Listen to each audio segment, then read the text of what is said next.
रेवा निसर्ग sorry sorry sorry sorry sorry गार वारा म्हणजे रंकाळा. नमस्कार म्हणजे राम राम कोल्हापूरकरांचा नमस्कार. जरा कोल्हापूरला जाऊया पण आलो ते गेलो की रंकाळ्यालाच. मग दिशेला आमच्या पाणी लय वाढते. मग रंकाळा थांबलो की आमचं रंकाळा असं ठिकाण आहे की पुढे जाऊ देत नाही गाडी ऑटोमॅटिकच ब्रेक लागतोय.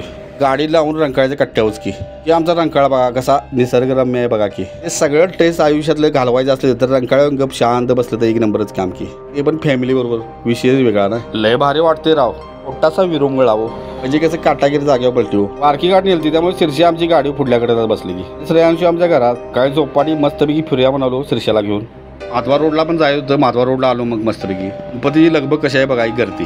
त्यात रक्षाबंधन पण सण ना. श्रावण महिन्यानंतर काय सणाला कमी नाही बघा. परत गर्दीत भांडणी लागले. मी पण शूटिंग जरा लांबनच केले. वर जाऊन उपयोग नसते कारण मध्यस्थी गेलं त्याला ठोका पडतो नाही जास्त. हे आमचं कोल्हापूर असंच असते. अन्न कशाबद्दल लागले विचारलं 1300 रुपये कोण कोणाला द्यायचं होतं. बोमला म्हणालो आता असंच काम आहे कोल्हापूरचं बघा. आरामार नाही तर शिवाय एकमेकाला द्यायला चालू होत्या बघा कोल्हापुरी.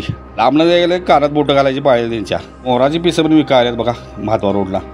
कोल्हापुरात लवंगी मिरची आणि पायतान कोल्हापुरी लय प्रसिद्ध हो. त्यामुळे माणसांचा स्वभाव सुद्धा कडकच.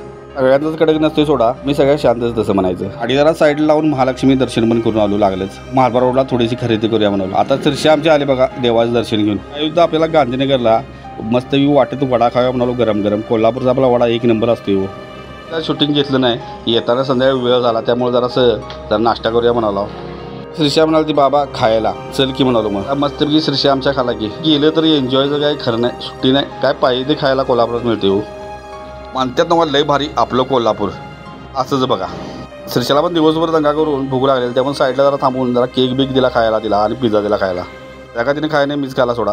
तर मी आलो आमच्या खाऊगलीत संभाजीनगरमध्ये. आमच्या फालदा पाहिजे म्हणाले. दोन चमचे दिला आणि मी सफून टाकला की सगळा. आमची काय मागायला बघा की आप्पे पाहिजे म्हणते. आप्पे सर म्हणालो घरात वेळ झाला. तर कोल्हापूरचा प्रवास कसा वाटला सांगा.